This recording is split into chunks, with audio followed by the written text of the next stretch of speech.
ആറാவது ശ്ലോകം. പീഡാധഭൂപതി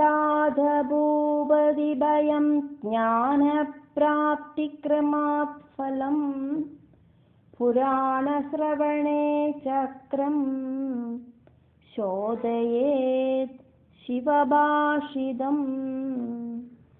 പീഡാ അധ ഭൂപതി ഭയം ജ്ഞാനപ്രാപ്തിഃ ക്രമാത് ഫലം പുരാണശ്രവണേ ചക്രം ശോധയേത് ശിവഭാഷിതം. പീഡാധ ഭൂപതി ഭയം ജ്ഞാനപ്രാപ്തിക്രമാത് ഫലം പുരാണശ്രവണേ ചക്രം ശോധയേത് ശിവഭാഷിതം.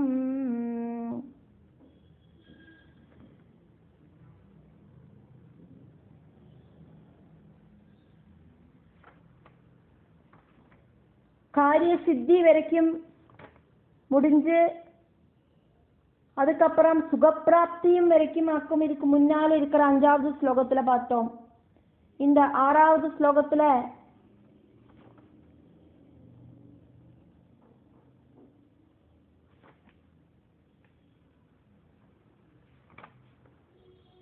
பூபதி பயம் அப்படின்னு எனக்கா ராஜ பயம், அதனால உண்டாகிற சிரமங்கள், அதுக்கப்புறம் ஞான பிராப்தி, இதெல்லாம் மட்டும் சொல்லப்படுறது. அப்போ சுகப்பிராப்தி வரைக்கும் நம்ம பார்த்தோம். அதுக்கு அந்த சுகப்பிராப்திக்கு அப்புறமா இருக்கிற 6 நாள்களில கேட்டானாக்கா ராஜபயம், அதுக்கப்புறமா இருக்கிற 3 நாள்கள்ல கேட்டானாக்கா ஞான பிராப்தி கிடைக்கும் அப்படின்னாக்கும் இந்த ஸ்லோகம் சொல்லப்படுறது. இப்படி இருக்கிற கிரமத்துல இருக்கிற பலங்களை எடுத்து சொல்லிட்டு புராண சிரவணம் ஆரம்பிக்கிறதுக்கு முன்னால பகவான் பரமசிவன் சொல்லியிருக்கிற இந்த நாளுகளோடு சக்கரம்,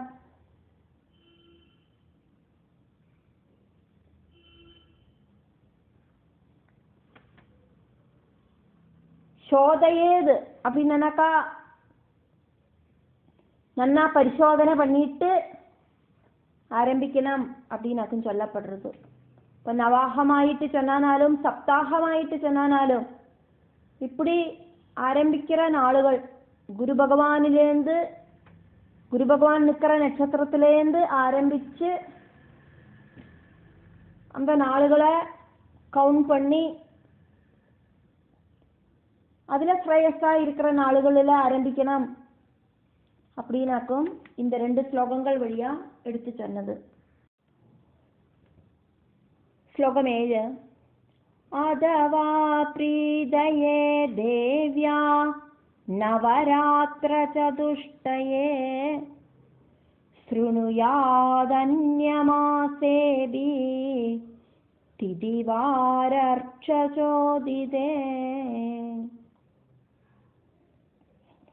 அதவா பிரீதயே தேவ்யா நவராத்திர சதுஷ்டயே ஸ்ருணுயாத் அன்யமாசே அபி திதி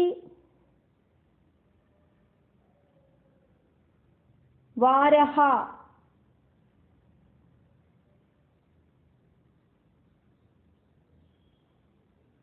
ரிட்ச சோதிதே.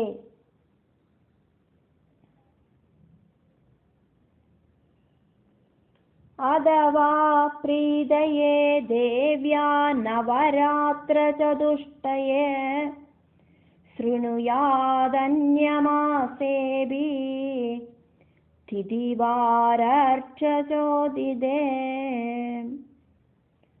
அப்படி இல்லை அப்படின்னா அம்பாளோடு பிரீதிக்காயிட்டு நவராத்திரியோடு 4 நாளுகளில் நல்ல நாளுகளும் திதிகளும் எல்லாம் பார்த்து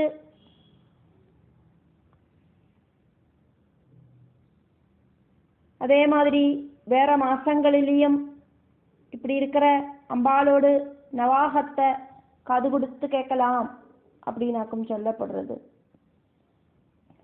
நவராத்திரியோடு 4 நாளுகளில் காது கொடுத்து கேட்கலாம். அப்படி இல்லைன்னா வேற இருக்கிற மாசங்களில், நவராத்திரி அல்லாதக்கு இருக்கிற மாசங்களில் நல்ல நாளுகளும் திதிகளும் எல்லாம் பார்த்தும் அம்பாளோடு நவாகத்தை காது கொடுத்து கேட்கலாம். 8வது ஸ்லோகம் பார்த்துட்டு இருக்கோங்க. சம்பாரம் தாதிருஷம் காரியம் விவாஹாதௌ ஜயாதிருஷம் நவாஹயத்ஞே சாப்யஸ்மின் விதேயம் யத்னதோ புதை. சம்பாரம் தாதிருஷம் காரியம் விவாஹ ஆதௌ ச யாதிருஷம் நவாஹயத்ஞே ச அபி அஸ்மின் விதேயம் யத்னதஹ புதைஹி. சம்பாரம் தாதிருஷம் காரியம் விவாஹாதௌ யாதிருஷம் நவாஹயத்ஞே சாப்யஸ்மின் விதேயம் யத்னதோ புதை. ஒரு கல்யாணத்தை எப்படி நடத்துவோமோ ஆடம்பரமாயிட்டு பத்திரிகை அடிப்போம், பந்துமித்ராதிகளை எல்லாம் கூப்பிடுவோம், ஊர்ல ஜனங்களை எல்லாம் கூப்பிடுவோம், அதுக்கு ஒரு டேட்டு குறிப்போம், முகூர்த்தத்தை நிச்சயிப்போம். இப்படி இருக்கிற எல்லா விதமான ப்ரொசீஜர்களும் அதாக்கும் இங்க சம்பாரங்கள். கல்யாண கர்மங்களுக்கு நம்ம எப்படியெல்லாம் ஆக்குமோ அதுக்கு தகுந்த மாதிரி விஷயங்களை எல்லாம் செய்வோம். நாள் நட்சத்திரம் எல்லாம் பார்த்து பத்திரிகை அடிச்சு சுபயோக சுபதினத்துல சுப முகூர்த்தத்துல அதே மாதிரி கொஞ்சம் சிரமம் அப்படின்னா கூடியும் அதெல்லாம் புத்தி இருக்கிறவா இந்த நவாக யஜ்ஞத்திலையும் அதெல்லாம் செஞ்சுதான் இந்த நவாக யஜ்ஞத்தை ஆரம்பிக்கணும் அப்படின்னு சொல்லப்படுறது. ஒரு கல்யாணம் மாதிரி கொண்டாட்டமாயிட்டு ஆரம்பிக்கணும். ஸ்லோகம் 9. சகாயா பஹவ கார்யா தம்பலோப விவர்ஜிதா சதுராச்ச வதான்யாச்ச தேவி பக்தி பராஹரா. சகாயா பஹவஹ கார்யா தம்பம் லோபம் விவர்ஜிதாஹ. தம்பலோப விவர்ஜிதா சதுராஹ ச சதுராச்ச வத அன்யாஹ ச வதான்யாச்ச தேவி பக்தி பராஹராஹ. சகாயா பஹவ கார்யா தம்பலோப விவர்ஜிதா சதுராச்ச வதான்யாச்ச தேவி பக்தி பராஹரா. ஹெல்ப்புக்கு நிறைய பேரை நியோகிக்கணும். சகாயா கார்யா பகவஹா வேலைகளெல்லாம் பண்றதுக்கு ஹெல்ப்புக்கு நிறைய பேரை அப்பாயின்மெண்ட் பண்ணணும். அப்படி அந்த பகவானோடு அந்த நவாக யஜ்ஞத்துக்கு ஹெல்ப் பண்றவா தம்பலோப விவர்ஜிதாக, அவளுக்கு அகங்காரம் இருக்கப்படாது, அதே மாதிரி நான் அப்படிங்கிற நினைப்பு இருக்கப்படாது.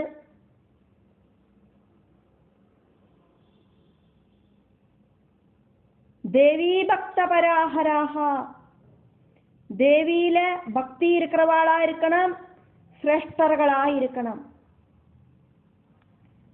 அப்படின்னு எல்லாம் நமக்கும் இந்த ஸ்லோகம் சொல்லப்படுறது. 10வது ஸ்லோகம்.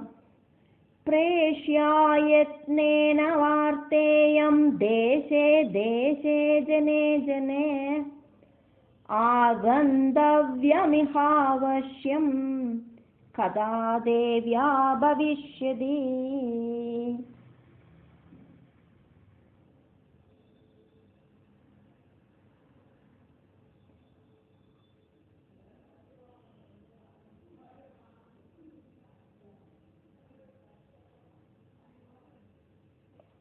ஆகந்தவ்யம் இஹமாவிஷ்யம் கதா தேவ்யா பவிஷ்யதி. இங்க தேவி பாகவத கதை நடக்க போறது, எல்லாரும் அவசியம் வந்து சேரணும் அப்படின்னு அனௌன்ஸ் பண்ணணும். தேசந்தோறும் கிரகந்தோறும் சிரமப்பட்டானாலும் கூடியும் இந்த வார்த்தைய கொண்டு போய் சேர்க்கணும். தெரு தெருவா கூப்பிட்டு அனௌன்ஸ் பண்ணணும், வீடு வீடா போய் நோட்டீஸ் அடிச்சு அனௌன்ஸ் பண்ணணும்.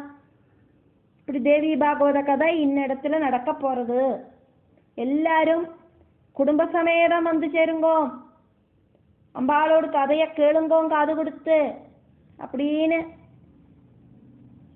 சிரமம்னா கொடியும் போய் இன்வைட் பண்ணணும். ஒரு கல்யாணத்துக்கு கூப்பிடுறத பத்திரிகை வச்சு வீடு வீடா போய் கூப்பிடுற மாதிரி இந்த தேவி பாகவதம் நடக்க போறது அப்படின்னு ஒரு நோட்டீஸ் அடிச்சு, அப்படி இல்லைன்னா ஒரு இன்விடேஷனே அடிச்சு எல்லாரும் வாங்கோ தேவி பாகவத கதையை காது கொடுத்து கேளுங்கோ அப்படின்னு தெரு தெருவா போய் வீடு வீடா போய் கூப்பிடணும் அப்படின்னாக்கும் இந்த ஸ்லோகம். 11வது ஸ்லோகம். சௌராச்ச காணபத்யாச்ச சைவா சாக்தாச்ச வைஷ்ணவா சர்வேஷாமபி சேவ்யேயம் யதோ தேவாஸ்த சக்தயா. அம்பாள ஆருக்கு வேணுமனா ஆராதிக்கலாம் அப்படின்னாக்கும் இங்க சொல்லப்படுறது. சௌராஹா ச காணபத்யாஹா ச சைவாஹா சாக்தாஹா ச வைஷ்ணவாஹா சர்வேஷாமபி சர்வ ஏஷாமபி சேவ்யேயம் யதோ தேவாஹ சசக்தயஹ. சௌராச்ச காணபத்யாச்ச சைவா சாக்தாச்ச வைஷ்ணவா சர்வேஷாமபி சேவ்யேயம் யதோ தேவா சசக்தயா. சூரிய பகவான கூப்பிடுறவா அதாக்கும் இங்க சௌராஷ்ட. இனி கணபதி பகவான கூப்பிடுறவா, கணபதி பக்தர்கள் சூரிய பக்தர்கள். இனி சிவபக்தர்கள் இருக்கா, அதாக்கும் சைவாகா. இனி அம்பாள சேவிக்கிறவா இருக்கா, சக்திய உபாசிக்கிறவா சாக்தாஹா. இனி விஷ்ணு பக்தர்கள் இருக்கா, வைஷ்ணவாகா. இப்படி எல்லாருக்கும் தேவி ஆராதிக்கலாம். காரணம் தேவர்கள் எல்லாம் தேவிய ஆராதிக்கிறவாளாக்கும். பிரம்மா விஷ்ணு சிவன்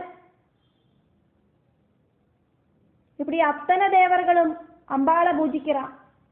அதனால எந்த தேவதைய ஆராதிக்கிறவாளா இருந்தா கூடியும் அம்பாளை ஆராதிக்கலாம். அதாக்கும் இங்க சொல்லப்படுறது. 12வது ஸ்லோகம் பார்க்கிறோம். ஸ்ரீமத் தேவி பாகவத பீயூஷரசலோலுபை ஆகந்தவ்யம் விசேஷேன கதார்த்தம் பிரேம தத்பரை. ஸ்ரீமத் தேவி பாகவத பீயூஷரச லோலுபைஹி ஆகந்தவ்யம் விசேஷேன கதார்த்தம் பிரேம தத்பரைஹி. ஸ்ரீமத் தேவி பாகவத பீயூஷரச லோலுபை ஆகந்தவ்யம் விசேஷேன கதார்த்தம் பிரேம தத்பரை. ஸ்ரீமத் தேவி பாகவத கதாமிருதம் காது வழியா கேட்டு குடிக்கிறதுக்கு ஆசைப்படுற பக்தி இருக்கிறவா அத்தனை பேரும் விசேஷமா இந்த கதை கேட்கறதுக்கு அவசியம் வந்து சேரணும். பிரேம தத்பரை பக்தியோடு கூடி இருக்கிறவா விசேஷனா பிரத்யேகமா வந்து சேரணும். அதாக்கும் இந்த ஸ்லோகம்.